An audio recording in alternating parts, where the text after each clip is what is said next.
guys, it's me again, Josh Katz, coming here for another video. And today is my Black Panther and Jessica Jones Season 2 review. Now, I would talk about Avengers Infinity War since I saw it yesterday or Saturday, April 28th, 2018. But that deserves its own video. Plus, I don't really know how I feel about it because the ending, and plus the story isn't really over until Avengers 4, which comes out next year, which is supposed to fix pretty much everything that happened in this movie. At least it should. Because, well, I'm not going to do any spoilers. I'm not going to talk about the movie, because that's not what this is about. So let's get back to Black Panther here, because that's what the point of this video is. So, Black Panther. It was awesome. Like, I mean, it didn't really feel like a superhero movie. More like, I don't know how to describe it, but it did not feel like a superhero movie, but it was good. And, basically, it starts off with the story of Wakanda, and then, we get to, Black Panther coming back to, Wakanda to become the king, where he gets challenged by M'Baku, the leader of the gorilla tribe in Wakanda. In the comic books, his name was actually Man-Ape, but they thought that would be, racist or just not socially proper to say in today's society. Yeah, so, but he's technically usually a villain, but now they're friends. Now I don't know what they're gonna do with Black Panther 2, which there is gonna be a Black Panther 2, even though, okay, I'm not gonna spoil anything Avengers Infinity War, but something happened, and let's just say he's not gonna stay what happened. Okay, let's just say that. You probably already know what happened, but because I just said it, pretty much put the clues together. But yeah, I did say that there. But let's just get back to Black Panther here. So he has a duel with M'Baku, and he wins, and he becomes the king, and then. He and some warriors had to go rescue some people and bring back this one warrior back to Wakanda. Black Panther, the leader of his female warriors, and that warrior that they saved earlier. She eventually Black Panther and she become lovers at the end here, but yes. But yes, so they go to find Ulysses Claw, which has been stealing Vibrainium from Wakanda. And when Ulysses Claw stole Vibranium, they killed the parents of the leader of this one tribe that wear like blue and stuff. But Black Panther T'Challa promises that because I think they were kind of friends, promises him that he will get Ulysses Claw. They got Ulysses Claw. With the whole fine stuff, and there was also an American agent there, and they capture him, and the U.S.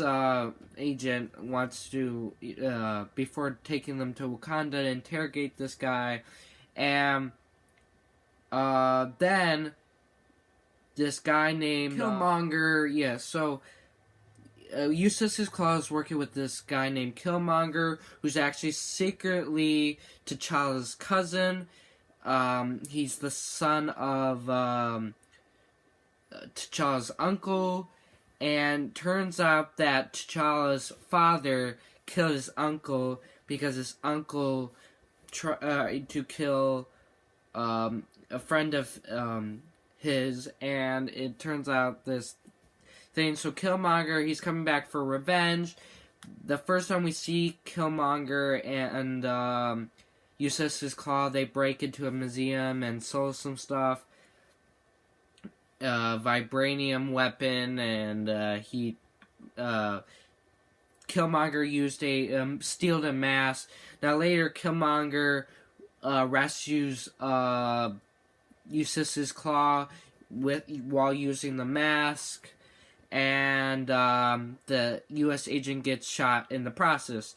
And so Black Panther, the agent, and then those two female warriors, they go back to Wakanda.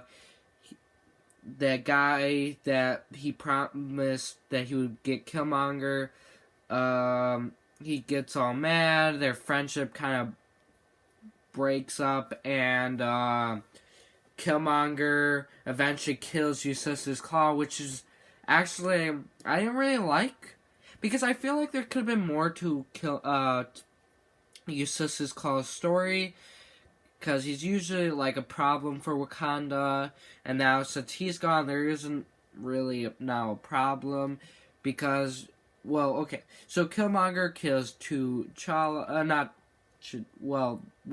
no, that's later. Kills Ulysses Claw. He brings then he brings Ulysses Claw's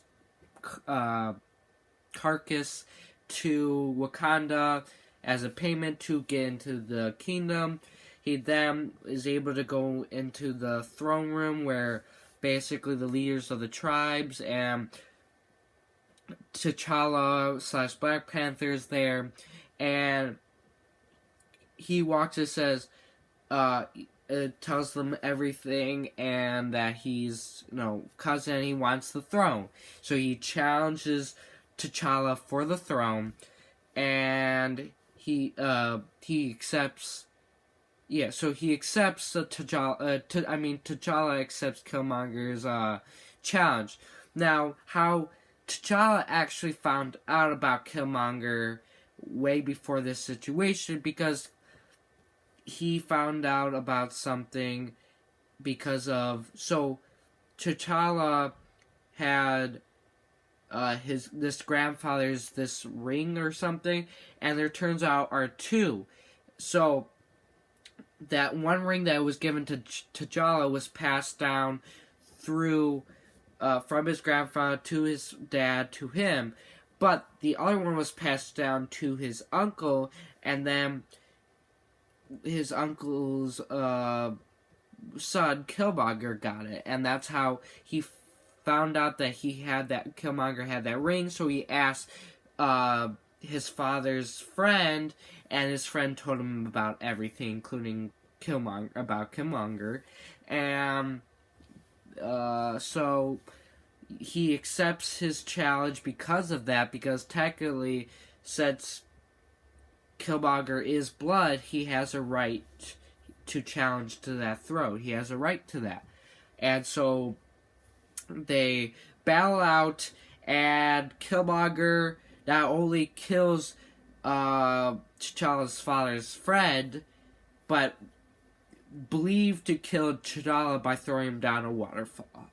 And then Killmonger becomes king. He wants to help other African nations and his people by giving Wakanda weapons to them.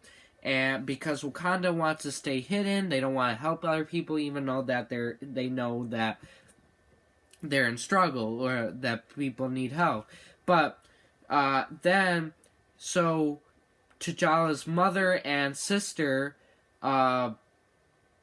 go and try to find him, or not find him, but go to M'Baku for his help with one heart-shaped herb, because Killmonger destroys all the heart-shaped herbs, because he says, I'm going to be the final king of Wakanda, and I'm going to be ruling forever. There will be no one else.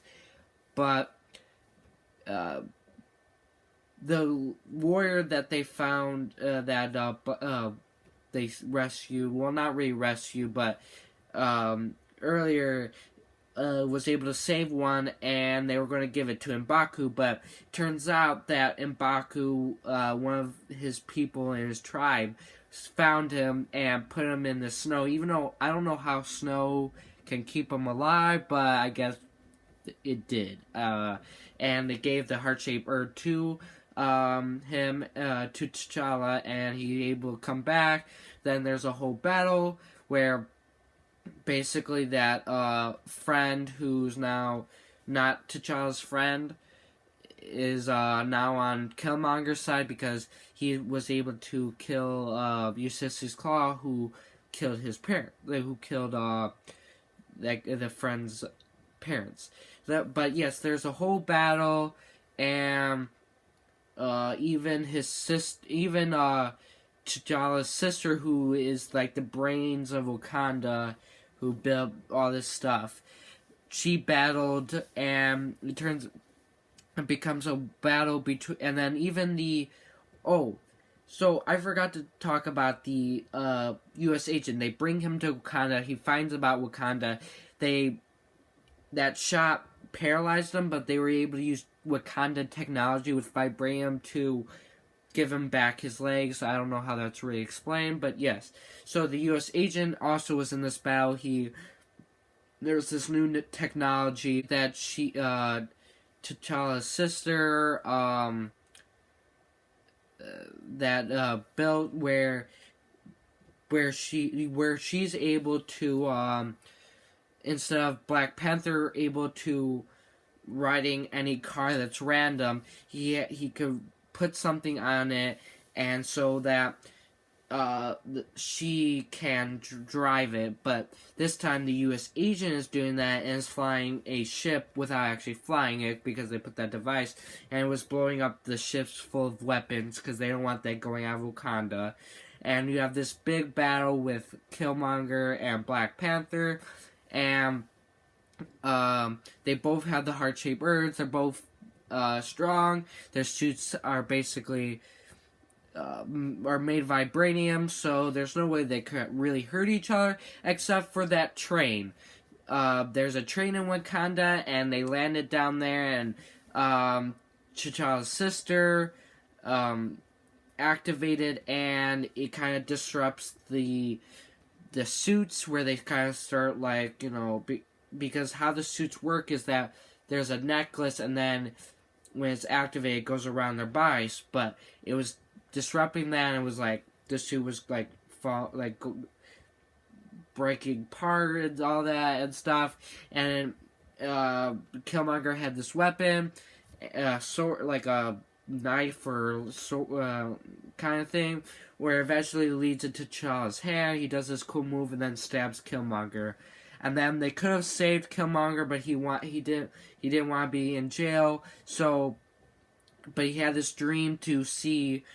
Well, it isn't really a dream, but his dad told him about how Wakanda has the best sunsets. So T'Challa takes him to see the sunset. He said it's beautiful. That's where T'Challa told him, we could save you, and then he says, so I could just stay in a jail? No. That he says that I want to be buried at the sea, just because, like them, they die with honor without being captured. Whatever, I forgot what his exact line was, but it was something like cool. That he takes out the knife and then dies, and that's pretty much the last time we see him. I really wish they didn't kill. I really wish they didn't kill him, because to me he had redemption qualities, and I feel like he could have not gone to prison of Wakanda. He could have been changed and he'd become a hero, but he dies, and that pretty much ends his story, and pretty much ends the Wakanda. That for the first movie, T'Challa becomes king again. He basically then decided to open up Wakanda to the world, also talking to the United Nations, where there's a flaw because there was a Wales flag, which basically is a statement that Wales is not part of the United Kingdom, which it is, so it wouldn't have its own flag. I mean, I'm pretty sure it does have its own flag, but in the United Nations, it will just have the United Kingdom flag, not the countries that make it up. But Wales is on there, and that was a flaw. But and that pretty much is one of the post-credit scenes. Another one is just with the other post-credit scene or mid and post. There you have Winter Soldier, Bucky Barnes, which is Steve Rogers, Captain America's friend, and he was put there so that under sleep because his mind was corrupted and stuff. But T'Challa's sister was able to get that stuff out of his mind, and he becomes Bucky Barnes again. So pretty much his mind is rescued, and he's no longer the Winter Soldier.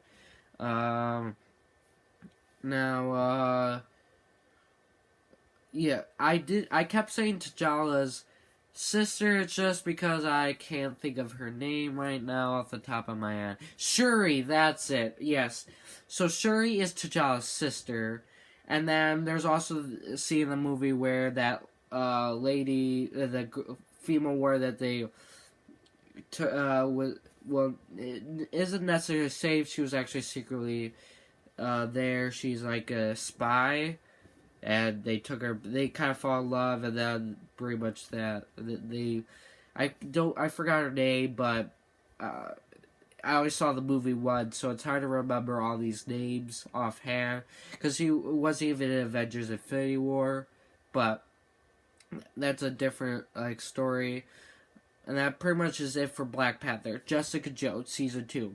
Yes, I just found out that Jessica Jones and all the Netflix shows are rated M. Did not know, but I'm probably still going to watch it anyway. But because it's kind of weird to not watch it now after I already did, if there's more seasons. But Jessica Jones, it's not as good as the first season, I do have to say, but it was good. It got weird, and I thought there was a flaw. I could be wrong, but the villain of the story is actually Jessica Jones' mother, and there's weird nonsense because there's a whole scene with Jessica Jones and her without knowing that's her mother. And she didn't really feel like she knew Jessica Jones. I mean, I think she did, but it didn't feel right to me. And then when they said it's her mother, I don't know. But her mother ends up being killed by Jessica Jones' sister, adopted sister, because she was adopted because her family was believed to be dead in a car crash, which her mother, Jessica Jones and her mother were the only one that survives, but they only were survived because this doctor was basically doing illegal experiments. I mean, he was actually trying to save people, but it was still illegal because it wasn't approved. But he was able to save Jessica Jones and her mother, but her mother had more damage, so he had to use more, and it kind of made her crazy.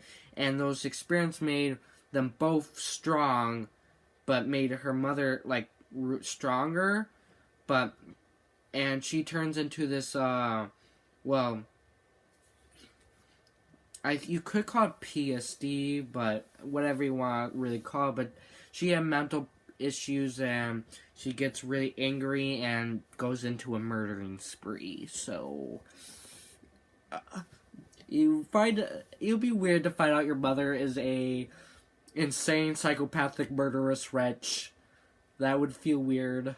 So it definitely was weird, but other than that, it was okay. It was good, but it wasn't as good as Jessica Jones Season 1. And that's pretty much it for this video. So guys, I hope you enjoyed this video. Please share my next video. Thank you. Goodbye.